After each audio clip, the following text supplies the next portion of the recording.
Hello and welcome. My name is Evina Del Piso. I am inspired to have conversations today with the title here of Thoughtful Conversations with Thoughtful People. I My next guest is Monte Nash, and how I know this gentleman is through a mutual connection, Norris Dorsey, and we both are in the field of fitness, talk about health, and this is what we do. And so, phenomenally, he has also inspired me because he's great at brainstorming. He can talk so much about so many different topics, and he's a professional in his field. Monte, thank you again for joining us. Can you tell people a little bit about yourself and who you are? Okay. My name is Monte Nash. I'm originally from Kansas City, Missouri, but I've moved to LA in the 90s, and I've been in the field of fitness, health and fitness since the 90s. So um, I now live on the Central Coast of California, in a place called Santa Maria, which is by Pismo Beach or San Luis Obispo area. And feel very fortunate and blessed that I'm still able to be in the field of health and fitness and do what I do. I love that. Yeah, absolutely. I knew you had moved. I didn't know it was that far. Yeah. Wow. I was just having this conversation in the car with my daughter about it because she was like, Dad, there's nothing to do here.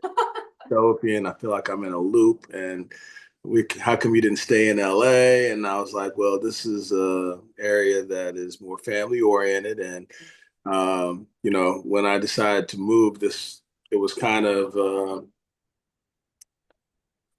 I didn't really know the area, so the Gold's Gym I was training out of said.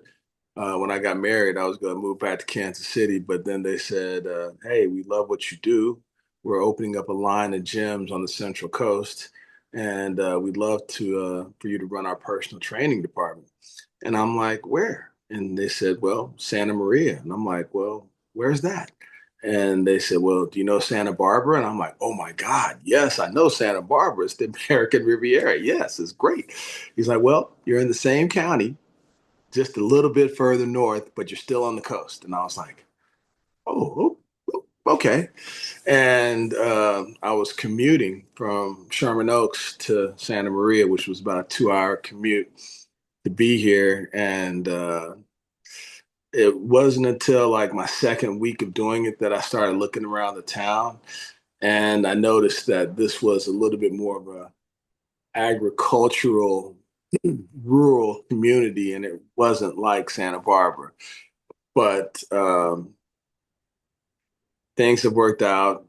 18 years later, we have two daughters, um, getting great grades, and just have been very stable, which in society like today and how I grew up, something that is unique. Amazing. Yeah. Yeah. It's probably a completely different culture shock from here to where you're at now. So it's slower, I'm assuming. Oh yeah, big time slow, big time. Matter of fact, San Luis Obispo is called Slow Town. Yes. Yes. Yes. For a reason. Yeah, that's true. Slow. For It's a called reason. slow. Yeah, slow. Yeah. So Yeah. if you're in the 20s, this is not necessarily a good place for you. But Mm. if you're, relatively older, it's perfect. So then this sparks the question of why I'm going to ask these questions is Juneteenth is coming up very, very soon. And it Mhm. sounds like you also lived in a community when you were younger that was probably very familiar with Juneteenth. Because on California, a lot of Californians don't know a lot about Juneteenth. So I'm curious, what was your experience growing up around Well, Juneteenth, or your familiarity with Juneteenth? it's a very unique situation, and it's for better or worse. Like I have to be a person, a voice for my daughters to inform them about Juneteenth and some of the trials and tribulations that a lot of African Americans have gone through. Uh, they do teach something in the history classes up here, and I'll get to that situation. We had a situation this year, but going back to where I grew up in Kansas City, Missouri, it was a very you talked about it because it was important for the community in general to understand what the prior generation had been through in order to precipitate where we were and the opportunities that we had that weren't given to the generation before us, and how it was important to understand how far we had come and how much further we had to go, but that things were to be respected and cherished and understood that we had a responsibility to keep carrying the torch, so to speak, as far as the progress of the community and the culture, and to keep striving. And I think that that gets lost a lot now in today's age because of the innovations in technology that kind of downplays the significance of what people have been through. You know, just from the technology standpoint of, or just like how slow times were when if we wanted to go over to a friend's house, say we had to get on our bike and go over there and knock on the door to see if they're home. And now you have the phone just, dude, hey, are you home? What's going on? And everything's so easily accessible that we take a lot of the things that how we communicate for granted. And Yeah. a lot of times when you do that, you lose touch with the importance of contacting people and what it took to contact people and how time was spent. So technology kind of puts people in a situation where they live vicariously through the reels and streams and videos that they see online rather than experiencing them in real life.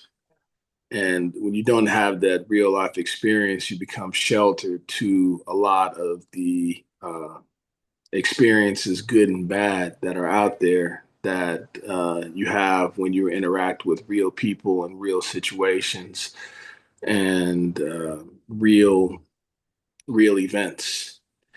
So the Juneteenth culture from Kansas City, being in a predominantly African American neighborhood, compared to moving into LA, where you have such a diverse culture, to where uh, a lot of times in Los Angeles, I found in the '90s that it really didn't matter your skin color.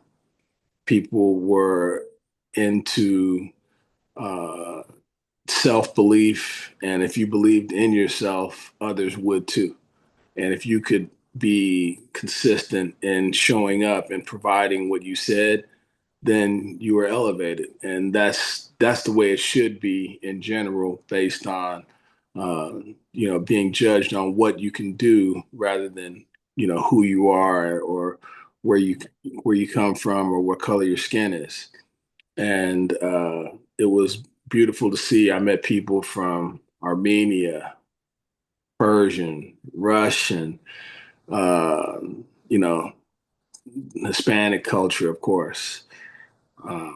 But having that type of diversity really opened my mind up, because Kansas City was like, we had two types of music, country and Western. So to be in LA was truly amazing. and I really appreciated the diversity. Fast forward to where I am now, it's a little bit more predominantly white and Hispanic, and a lot of times my kids don't really get an idea of who they are, which sometimes is a good thing, but I think that uh, sometimes it's a bad thing because not knowing who you are, not knowing your roots, or really taking them into um, to account can can you don't get motivated by what you can and are supposed to do, and sometimes you take progress for granted. So it's up to me to kind of let them know what the people before them went through in order for us to be where we are. And sometimes it's not stuff that they want to hear. And they're like, yeah, Dad, we get it. You went through this and you did bad neighborhood and stuff and yada, yada. And I'm like, it's tough for them to really, truly appreciate the beauty around them because they've grown up in a place where this is just all they know, Yeah. beaches Yeah. Yeah. and stuff like that. So Yeah. in a way, it's good. In a way, it's not. They just stay here in this bubble, they'll be okay. But if they ever have to go to Chicago, Kansas City, Detroit, they're gonna have, a cultural awakening.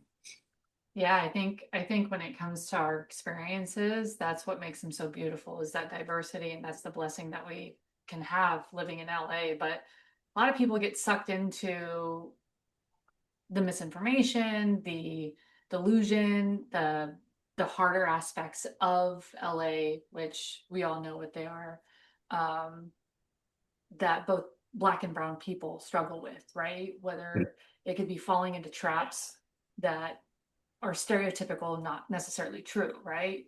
Being a Latina myself, I understand. Um, I but what I want to emphasize, especially as well with our listeners, because you had mentioned something that communication has gotten lost over the years, and there's been a ton of misinformation spread over the years since the booming technology has come about, where people are just living vicariously through social media and not necessarily doing a lot of research behind some of the new, like for example, holidays, Juneteenth being one of them, that a lot of people are making more emotional disagreements around it, right? A lot of people, especially who are like, oh, this is just another day off. Well, no, it's not. It's an acknowledgement. And I do believe that, and another reason why this has inspired me is I do believe that we need to maintain an understanding of the history. Um, Can you give me the definition of what Juneteenth was? So then that way our listeners know and understand what it is. I mean, of course, anybody can do a Google search, right? Right. But let the listeners know what it means to you, Uh, especially. Juneteenth was the ceremonial day, last day of slavery, or the day the last people were slaved, and it occurred in Texas. So having that as a starting point is something that brings about a moment to where we feel as a country that things were supposed to change. And having that as the starting point where things were supposed to change, um, we delve into what that really means and how things have changed. Did they change? And it's almost like sometimes the goalpost gets moved as to what change means. And even though there's a situation where okay, you've been granted freedom and no longer have to abide by these rules, there's a whole set of new rules that you have to learn and to abide by in order to flourish. And a lot of times, when you're starting from scratch, it's hard to be involved in and to understand the legalese of what it takes for you to to advance culturally as well as from a societal family standpoint. So even though that was the day that marked the end of slavery as we know it, it was the beginning of a new sort of situation to where you had to find your way without necessarily a lot of the resources Mm, that are necessary for you to, in order for you to be able to flourish. So a lot of times in like today's society, they'll be like, okay, well, uh, you weren't from a slave family. My people didn't own any slaves. Uh, so why can't we move forward? And it's a situation of understanding, well, that you have had certain sort of resources that put you in a position of understanding what it takes, the resources to do what it takes mhm. in order for you to flourish. And people of color haven't had that sort of situation. And then they've had to navigate their way through situations where, uh, like, if if you didn't have a job back in the day and you were free, oh, well, that's a crime, vagrancy. Yep. And so when you have situations that can put you back in the legal system and put you back in a situation where once you're in the legal system of being incarcerated, now you're put back in a situation where you're cheap labor, manual labor. It's almost like it's a different form of slavery. So I remember there was a video out a couple years ago about the race for $100. I don't know if you saw it. It was a Oh, situation. yes, yes. I remember it. And it was, remind me, was it with a bunch of They, boys, they, right? a guy lined up a bunch of people, right? And Okay. he said, for every question you can say yes to, I want you to take two steps forward. So Step everybody forward. started at the same point. But if you've had a two-parent household, take three steps forward. If you've never had to pay for your own cell phone, take two steps forward. I literally just got chills as you're going through this. Yes. Yeah, and it got to a point where you see a lot of people who have come from backgrounds that were, pretty much where they, spoon in the mouth with a silver spoon, where they never had to deal with like, single parent households, never had to deal with having the lights off at home, never had to deal with not having a car. Those types of resources, it puts you at a disadvantage compared to other people who've had that. And we all have the same thing that we want to achieve and the same goal we want to achieve. So, like I said, having Juneteenth as a starting point is an acknowledgement of, okay, this is where we're starting from. But now we have to look at the things that have happened in between those times to now to really get a handle on how far we've come. Now, there has been plenty of advancement, but there has been plenty of situations where, uh, from a community standpoint, uh, we've fallen short in combining resources that help the communities. Mm. And that this it's a whole lot of things that happen. And I'll try and stay within my field of health and fitness to where that I come from a background of sports that has helped me get out and stay involved and stay engaged in a way where prioritizing health and fitness and playing sports has been something that has benefited me.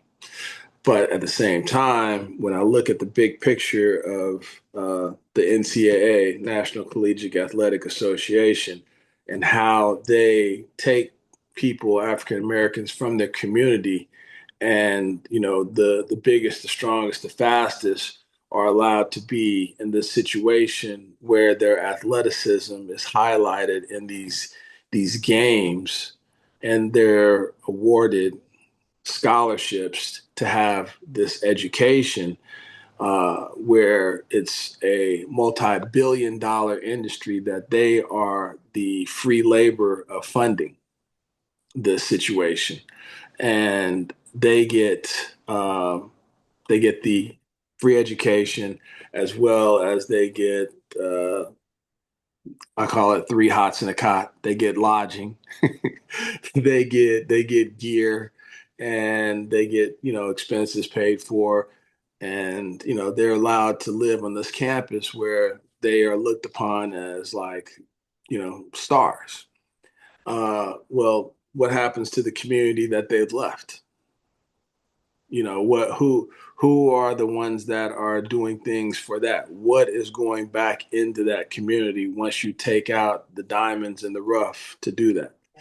And where I grew up, it was like the only people of color who you see that were achieving things were the athletes, the actors, the singers, and the drug dealers, who are more closer to you as a role model, as someone to talk to, someone to see and touch in that environment, that's tangible for you to like really see every day.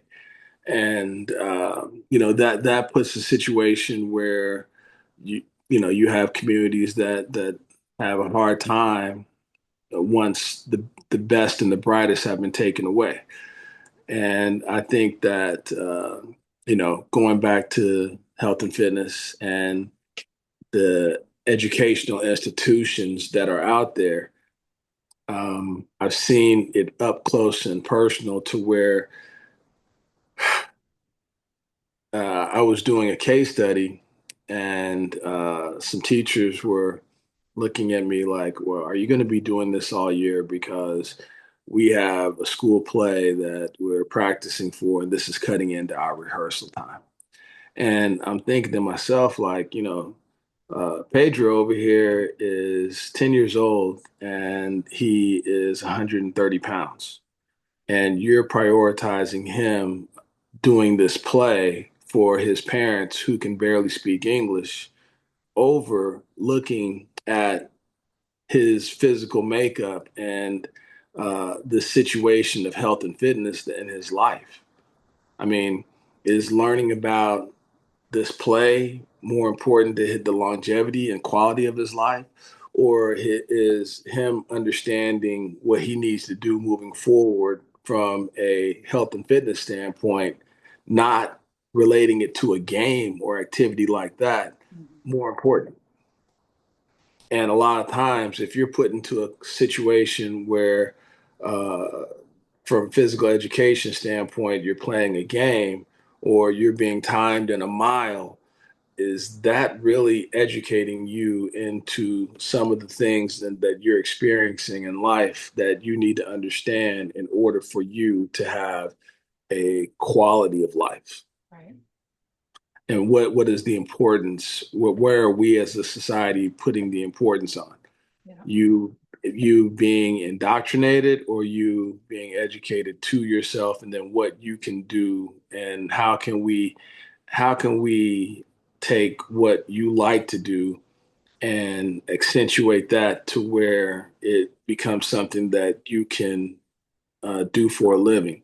Mhm. How can we help you vocationally in the based on what you like to do become a productive member of society? And I think that that's one of the things that I feel that, even though Juneteenth is a great starting point, it's an understanding of like how far have we come and where do we need to go from that starting point in order for all of us to coexist in a way where we can benefit from each other's talents, backgrounds, and abilities. So then that takes me to my next question. I think you segued perfectly into it.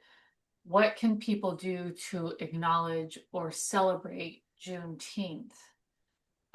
Whether it be, in any way you possibly can think, whether it be somebody in the African American community or someone who is not any of that, and just a kind of an outsider looking in, what can they do to acknowledge or celebrate it?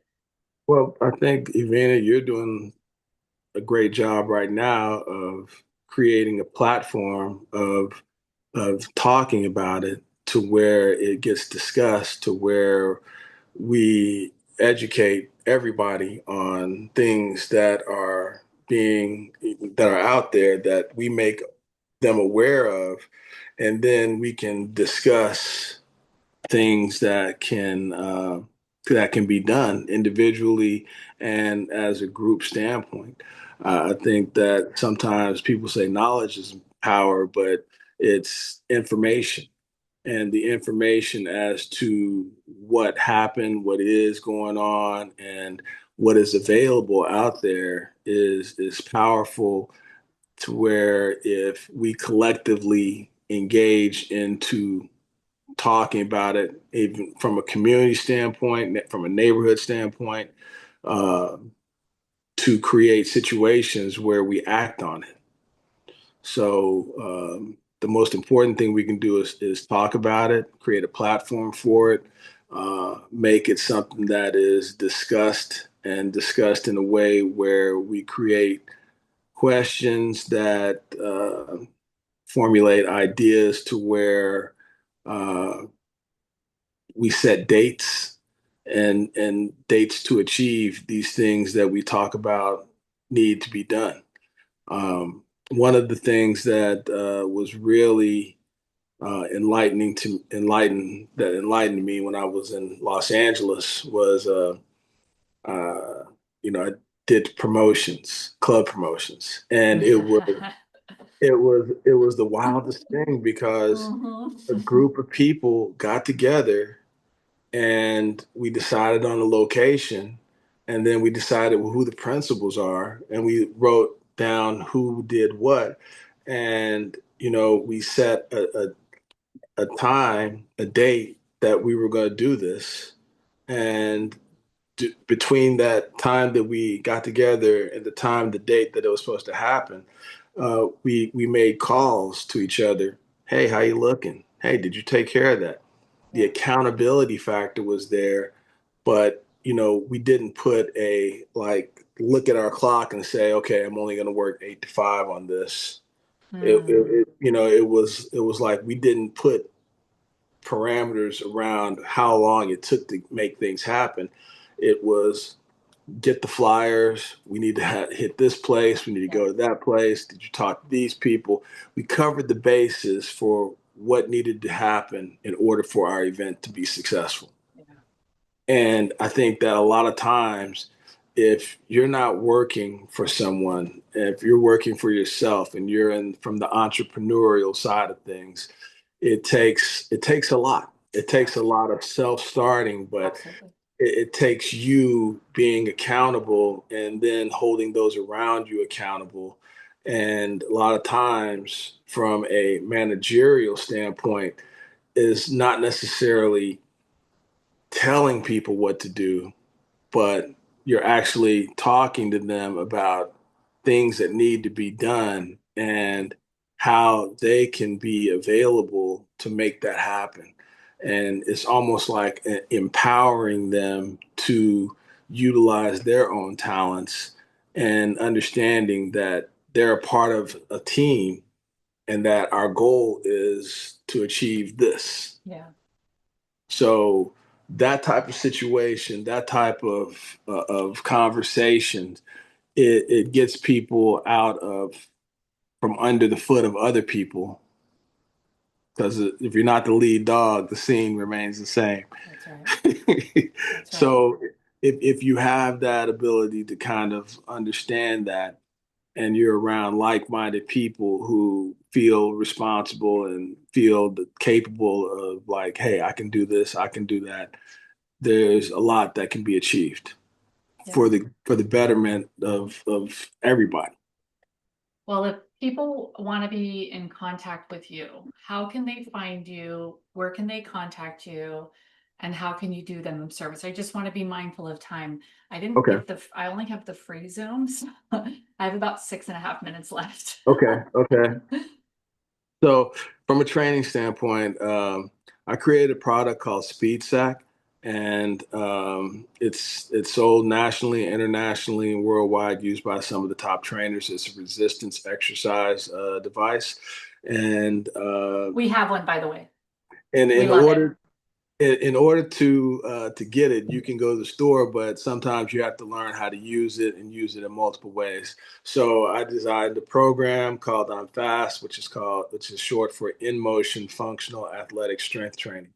Right now, I've currently partnered with the Boys and Girls Club in my area, and I work with school districts, Boys and Girls Clubs, boutique gyms, and provide them with certifications and training on how to utilize the program, use the product in a way where it produces a high intensity interval training class.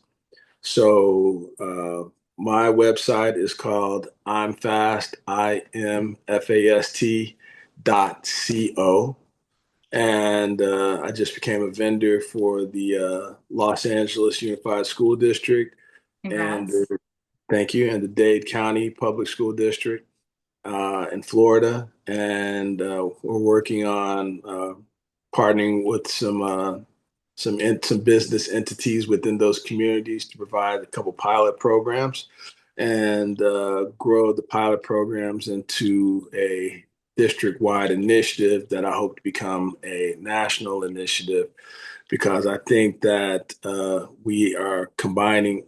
I think that combining technology based on heart health education and moving your body through space with resistance, we can really educate children, kids that are upcoming into understanding what they can do from a health and fitness standpoint individually to grow that can benefit them and not let it be relegated to, oh, I got to play a game in order to be in shape. Oh, I gotta, if I don't do this, then I'm not going to be good, or I don't know how to take care of myself. So that's the education I'm looking to provide.